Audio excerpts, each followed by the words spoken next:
중국의 소비 관련 쪽은 방향은 맞다 한쪽으로. 중국 소비뿐만 아니라 국내 리오프닝까지 다 연결되거든요. 유가도 약간 꺾이기 시작하죠. 그러다 보니까 괜찮은데 그 중에서 뭘 보느냐? 종목들이 지금 의외로 기회가 되는 종목들이 많아 보여가지고 내가 이렇게 좋은 종목도 찾을 수 있어? 라고 할 수 있는 딱 좋은 시점입니다.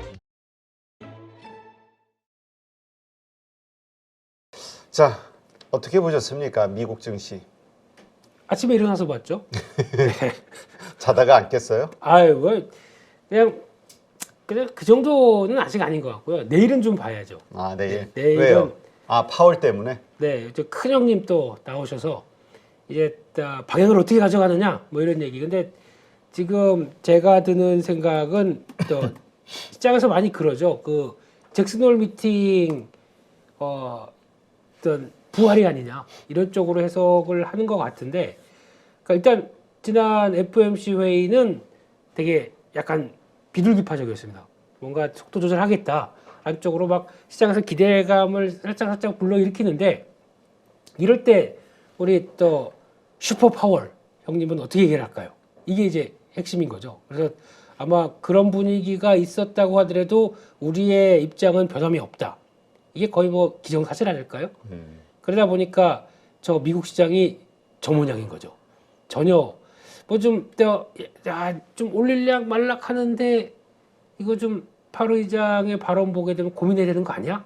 라고 딱 얘기가 나올 수밖에 없다 보니까 지금 미국 시장 특히 뭐 다른 다우나 S&P 500은 지금 고려 대상이 아닌 것 같고요. 금리에 가장 민감하게 압축돼서 움직일 만한 핵심은 나스닥인 거죠. 네, 그래서 아마 내일 만약에 파월 의장의 발언에 따라 민감하게 반응할 쪽은 어차피 나스닥이고, 거기다가 그래도 그렇게 심하진 않네 그래서 변화가 나오게 되면 또 나스닥이 급등할 거고. 그 두 가지 중에 하나를 어디를 선택하시겠습니까? 우리 TQQQ의 전문가, 네, 우리 임대 토마스 선생님께서는 나는 착즙을 선택하겠소. 뭘 또 짜드려야 될까요? 텐베거. 뭐 속속 드려 뭐 어제 뭐 중국 소비주도 말씀드리고 오르기 전에도 말씀드리고 뭐 거기까지, 예, 그냥 거기까지. 거기까지. 네, 그렇습니다. 그래서 아마 미국 시장을 보는 게 오늘 또 나왔던 게 되게 특이한 얘기가 나오더라고요. 그 장단기 금리차가 역전된 게 상당히 지금 올해 들어서 오랜 기간 되고 있는데, 이 기간이나 폭만 본다고 하더라도 뭐 거의 40년 만에 처음이다라는 얘기가 나오는데, 최근에 한 3일 동안은 이게 폭이 좀 줍니다. 근데 여기서 또 희한한 발언이 나오기 시작하더라고요. 장단기 금리차가 역전되는 하나의 또 이유는 어차피 나중에 가면 금리 인하를 반영을 할 거기 때문에 장단기 금리차가 들어간다. 그래서 지금은 인플레이션에 따른 자연스러운 효과다. 이렇게 해석도 하더라고요. 뭐 좋은 게 좋은 거다. 그러니까 하도 오래되다 보니까 이걸 어떻게 좀 좋은 쪽으로 해석하나라는 생각도 드는 거 같긴 한데, 전통적으로 그렇죠. 장단기 금리차는 좋은 신호가 아닙니다. 애써 굳이 그렇게 얘기 안 하셔도 됩니다. 하여튼 어떻게 해서든 긍정적인 면을 좀 찾고 싶은 게 사람의 심리가 그렇잖아요. 그런 것 같아요. 그러니까 계속 두드려 맞으면은 한 뭐 장기간 오래 두드려 맞으면은 이제 펀치 약한 거는 좀 살만하다 뭐 이런 느낌 아닐까요? 그래서 그러니까 우리 그냥 객관적으로 네. 사실 합리적으로 보면 네. 연준 파월 의장 내일 할 얘기 뻔히 매파 발언하겠지 이거거든. 근데 네. 속으로는 그래도 이번에는 혹시나 자꾸 이걸 기대하는 거죠. 그런 것 같습니다. 딱 시장 분위기가 그런 것 같고요. 거기다가 그냥 어느 정도 다시 그냥 뭐 이쪽으로 살짝 가려는 거를 이렇게 다시 끌어올려고 할 것이다. 이거 다 알고 있습니다. 근데 그게 그 강도가 또 이제 보통 보면은 그러니까 그 노동시장에 대한 얘기를 한다고 하더라도 거기서 이제 얘기하는 강도가 또 지난번 완전히 이 악물고 딱 8분 만에 얘기 딱 하고 그냥 훅 들어가는 이런 거 말고, 약간 그래도 시장에서 매파적이긴 하겠지만 뭔가 좀 설명하는 좀 친절한 연준을 기대하는 것도, 원래 연준이 안 친절합니다. 네, 친절하진 않지만 혹시나 이 상황 돼서 뭔가를 자꾸 바라고 있는 게 지금 현실이 아닌가. 근데 그 바라는 거를 또 우리 매몰차게 손 됐어, 내일 갈 거야 라고 하게 되면 내일은 또 이제 여러 가지 좀 파장은 나오겠죠. 그거에 대한 딱 이제 전조전이 아닐까라는 생각인데, 그런데 중요한 거는 한국 시장은 미국과 다른 길을 가겠다라고 보여주는 게 지금 그래요. 상황이죠. 진짜 어제 네. 우리 어제 다 상당히 좀 급락할 거라고 생각했는데 의외로 좋은 흐름을 보였잖아요. 강한 흐름. 근데 모르겠습니다. 제가 어제 말씀드렸던 내용들은 자, 거래 떨어진다 그러면서 시장이 2,400선 들어온다 안쪽에서 지지권이다라고 하면서 제가 드린 정확한 뉘앙스는 어제 썸네일과는 좀 다른 내용이긴 한데 조만간 방향이 결정될 것이다. 근데 어제 제가 중국의 변화에 대해서 조금 더 약간 개인적으로 긍정적으로 말씀드렸지 않습니까? 리오프닝이 되기 시작할 때 나올 수 있는 변화. 그래서 그걸 다시 한번 정리를 해보게 되면 결국에는 저렇게 되면은 지금 바라볼 수 있는 게 이제 쉽게 말씀드리면 미국은 약간 이제 지금부터 경기 침체 들어가는 게 아니야. 근데 유럽은 지금 거의 바닥권, 중국도 바닥권. 여기서 개선되는 쪽을 본다라고 하게 되면 바닥권에서 돌아갈 수 있는 모멘텀이 뭘까 그러면 리오프닝이잖아요. 네. 근데 그렇게 되기 시작하게 되면 한국은 과연 꺾어지는 미국을 볼 것인가 아니면 저점에서 약간 좀 돌아서는 중국을 볼 것인가. 제가 보기엔 중국을 볼 가능성이 높다고 보여지거든요. 근데 그런 쪽의 변화를 보는데 어제 이제 처음으로 나온 것 같고 그러면 어제 나왔던 얘기가 이제 오후 4시에 그 국무위원이 무슨 또 방역 관련된 브리핑 한다라는 쪽에서 기대감은 또 이만큼 올라오긴 했지만 나왔던 내용 보게 되면 솔직히 별거 없어요. 그러니까 네. 오늘 아침 뉴스들은 그냥 시진핑은 방역 완화 거부했다 이거예요? 그렇고 거기다가 무슨 이제 아예 이제 시민들을 더 때려잡아요? 네. 그런 아예 지나가는 사람들 핸드폰 내놔봐. 그러면서 왜 그 VPN으로 가사 이게 SNS를 하는 거 없나 이거 막 확인하고 있고 그러면 솔직히 계속 억압은 한다는 얘기겠죠. 네. 그래서 바뀐 건 별로 없어 보입니다만 뉘앙스 자체적으로 이게 또 지금 왜 이럴 수밖에 없냐면은 만약에 여기서 너무 불만들이 크니까 우리 그러면 그래 리오프닝으로 갈게라고 하게 되면 오히려 더 지금 중국 수뇌부의 입장 쪽으로 보게 되면 그럼 우리 지금까지 했던 정책이 잘못된 거구나라고 하는 이걸 자인하게 되는 꼴이죠. 그럼 이걸 과연 할까요? 라고 하다 보면 한다고 하더라도 본격적으로 자 이제부터 우리 리오프닝 이게 아니라 그들이 잘하는 거 있지 않습니까? 은근슬쩍 뭐 이렇게 하나씩 둘씩 이렇게 풀어내기 시작하면서 우리 방역 정책부터 뭔가 좀 피부에 와닿지 않겠지만 서서히 젖어들게 이렇게 바꿀 것 같거든요.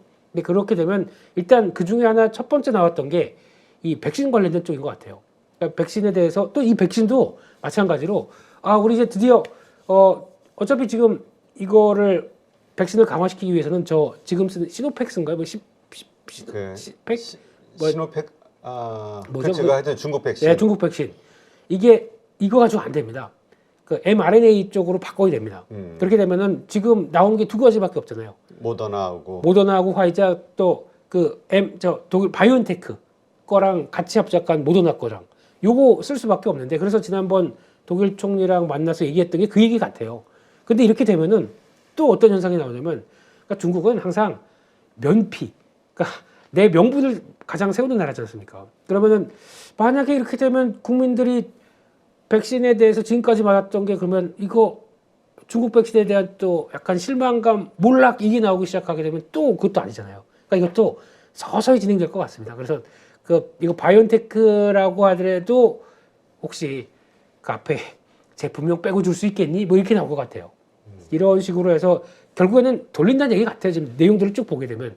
하지만 명분은 딱 내세우고 뒤에서 그 공작? 네. 공작? 네. 공조는 영화 제목이죠. 공작이라는 말 대신 좋은 말로 할 수 공작, 그 피코크 공작. 그게 아니라 그 뭐지? 네. 사전 협의. 왜 토마스님께서 말씀하시면 뭐 다그지. 조만간 중국 좀 가려고. 좋은 말 써야지. 갔다 공항에서 끌려가면 안 되잖아. 그렇죠. 예. 아니면 직접 오셔서 검열하는 경우도. 네. 진짜 그 얘기하니까 옛날 생각나네요. 저희도 그 종각역 근처 왔다 갔다 할 때 그러면 경찰들이 와 불러가지고 가방 전부 뺏어가지고 가방 다 뒤져보고 그랬었는데. 신발을 왜 뒤져보죠? 신발 벗어봐도 왜 거기다 신발 벗어봐 그래서 벗었더니 그냥 진짜 까마득한 얘기를 해요. 네. 그러면서 이런 예, 하여튼 그런 적도 저희도 있었죠. 그래서 그러니까 이렇게 나가기 시작하게 되면은 저희가 생각했던 것만큼 급진적인 변화는 아니라고 하더라도 중국도 워낙 위축돼 있다가 나오는 변화에서 어제 이어졌다고 하더라도 물론 어제 좀 중국 소비주가 과한 측면은 있겠습니다만 그래도 가는 방향은 맞다. 그러면은 속도 조절은 나온다고 하더라도 가야 할 방향인 것 같습니다. 그래서 계속 그쪽은 봐야 될 것 같고요. 그래서 결론적으로는 지금 코스피는 마찬가지로 2,400에서 이런 자리들, 그러니까 약간 단기 이동 평균선 안쪽에서 딱 조절하면서 움직이는 자리들, 그리고 또 거래 전환되는 모습들 보게 되면은 이것도 이제 오늘 같은 경우 또 이게 2,430이 되게 의미가 있는 게요. 지난번 갭이 강하게 나왔던 때에 대한 이제 첫 레벨 정도기 때문에 그 안쪽으로 들어갔다는 거는 나쁘지 않은 것 같고요. 거기 사이에 한 2,460, 70선 요 또 범위가 있다 보니까 거기는 또 계속 시도는 할 수 있는 자리 같습니다. 그래서 왔다 갔다 한다고는 하는데 중요한 거는 오늘 이제 그 생각했던 것보다 그렇게 큰 뭐 상황이 아닌데 그래서 실망 매물이 만약에 커지게 됐을 때 그걸 얼만큼 소화해내느냐 이것도 또 중요한 변화 같긴 한데 아마 오늘은 그럴 것 같아요.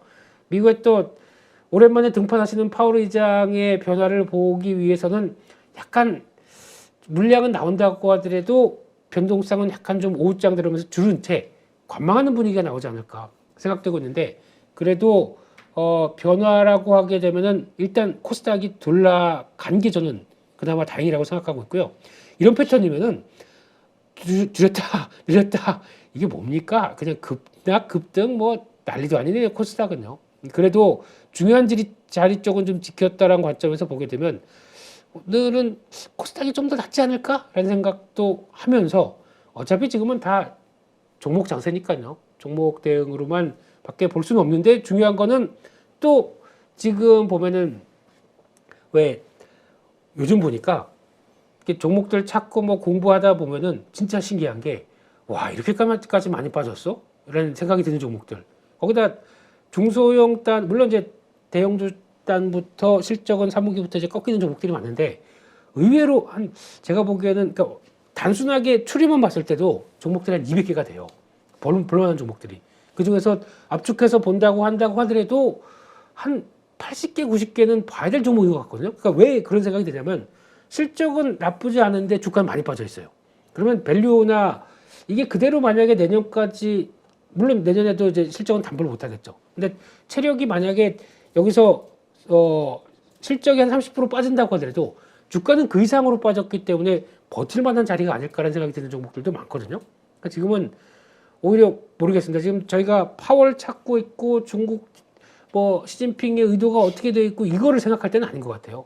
종목들이 지금 의외로 기회가 되는 종목들이 많아 보여가지고 그런 거 한번 찾아가시고 그러니까 낙폭과대죠 중심으로. 낙폭과대인데 체력이 안 돼서 낙폭과대한 거는 이해를 합니다.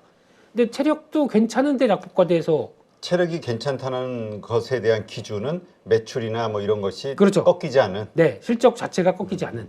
그러니까 물론 근데 매출 같은 경우는 약간 왜곡이 되어 있습니다. 왜냐하면 인플레이션이 이렇게 심한 시대다 보니까 가격이 올라가서 그게 매출이 그대로 유지된다라고 하게 되면은 그거는 만약에 수요가 꺾이게 되면은 바로 타격 나옵니다. 그래서 여기서 지금부터 실적을 바라볼 거는 P가 아니라 Q입니다. 수요가 그대로 유지될 것일 가능성이 높다라는 생각 쪽에서 흐름을 보고 내년까지 파악하는 게 제일 중요할 것 같거든요. 근데 의외로 종목들이 좀 그러니까 지금 텐베거 종목을 굳이 뭐 저 인간이 언제 무슨 얘기 하나 이런 거 체크하지 마시고요. 한번 그런 거 한번 소팅 한번 해보세요. 그럼 한번 직접 찾아보시게 되면은 훨씬 더 내가 이렇게 좋은 종목도 찾을 수 있어? 라고 할 수 있는 딱 좋은 시점입니다. 네. 그러니까 많이 빠지고 그런 많이 빠진 주식들 가운데서 매출을 한번 실적을 확인해 실적 한번 보면서. 확인해 보시면 네. 근데 자꾸 우리가 텐베거 하니까 자꾸 오해를 하실까봐 네. 이게 우리 갑자기 급등주 이게 아니라 네. 적어도 한 2, 3년 정도에 한 10배 오를 수 있는 주식 이렇게 저는 이해를 하는데 어떤 분들은 이걸 지금 바로 급하게 뭐 한 몇 개월 사이로 올라갈 주식으로 좀 오해를 하시는 것 같아서 이건 좀 잡아야 될 것 같아요. 솔직히 말씀드리면 텐베거가 아니라 20버거 죄송합니다. 네. 아, 이거 오늘 시장도 우울한데 이거 참. 네.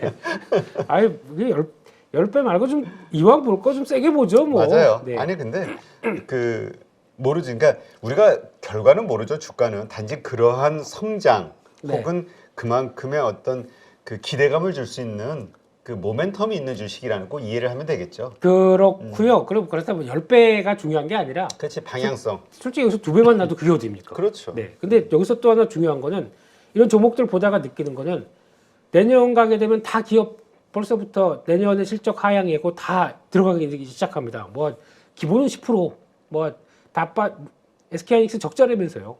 이런 식으로 나오기 시작하게 되면 이제 시장에서 성장이 무척 귀해집니다. 성장이 귀한 시대에 성장을 한다. 어떻게 바라볼까요, 시장이? 그거는 아마 독보적으로 와 이거에 대한 찬양이 나오기 시작할 겁니다.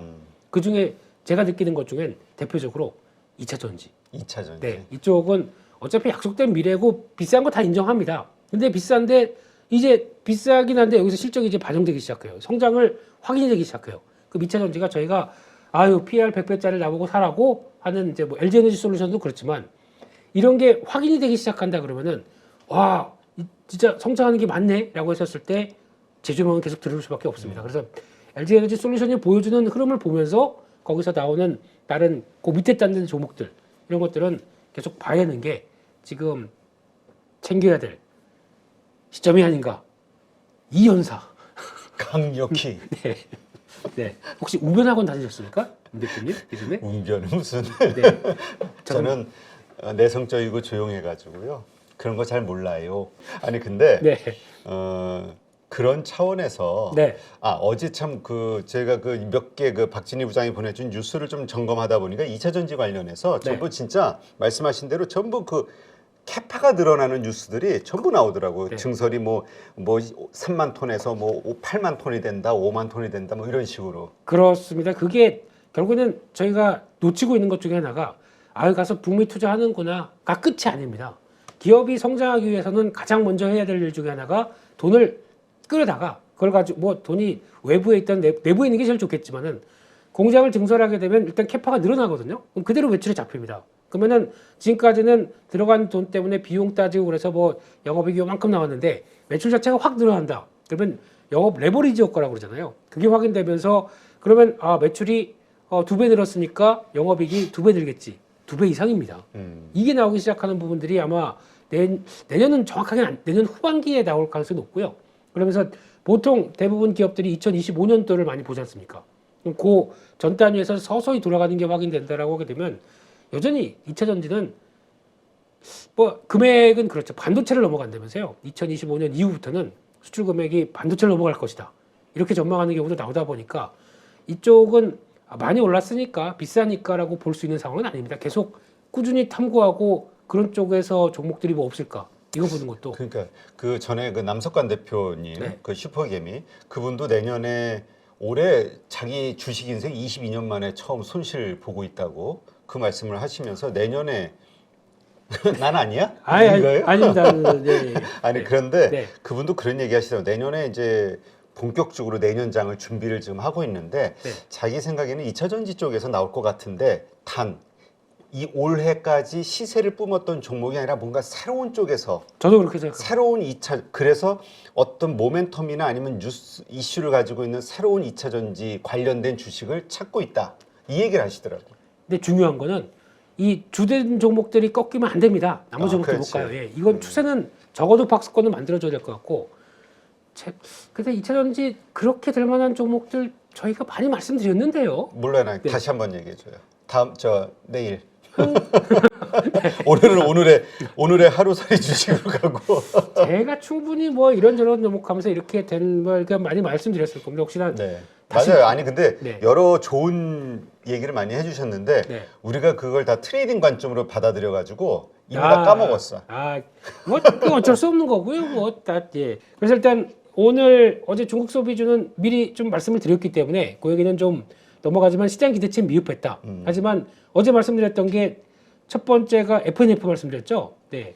이거는 잘 보셔야 될 것 같습니다. FNF 중요한 자리 쪽에서 올라왔고 아마 제가 보기엔 여전히 그 관심 있고 글로벌 텍스프리 이거 말씀드렸었는데 이것도 좀 길게 보실 만한 종목이에요. 어려웠을 때도 흑자 유지됐습니다. 그러면 이 회사가 할 수 있는 역할은 많을 것 같아서 일단 뭐 좀 지금 쫓아가긴 지금 단기적인 저항은 나와 있거든요. 그러니까 좀 흔들렸을 때 자리 보시면서 조금 길게 볼 만한 종목 아닐까. 그 중에 하나 롯데건강개발은 예전부터 긍정적으로 봤는데 어제 또 폭발하더라고요. 근데 이게 그랬던 이유 중에 하나가 공매도가 너무 많아요. 이게 청산되면서 또 나가는 것도 있기 때문에 이런 것도 같이 포함시켜서 보자. 그래서 중국의 소비 관련 쪽은 방향은 맞다라는 쪽으로 중국 소비뿐만 아니라 국내 리오프닝까지 다 연결되거든요. 이렇게 같이 보면서 대응하셨으면 좋겠고요. 네. 두 번째 은행 쪽은 금융당국이 개입을 최소화하면서 고배당 메리트가 돋보인다. 뭐 이런 얘기 극심한 저평가다. 뭐 이런 얘기 나오는데 그러라고 그러세요. 저는 사고 싶은 재무제표만 보면 참 그렇긴 해요. 네. 근데 이게 어떻게 나온 결과냐면은 거기다가 수신금리 경쟁하지 마라 이런 얘기도 있었거든요. 그러면은 은행 입장에서는 그러면 그 수신금리, 그러니까 예금금리 안 올릴게. 근데 대출금리는 어차피 따라서 올려야 되지 않습니까? 그렇죠. 예대 마진이 더 커지는데요.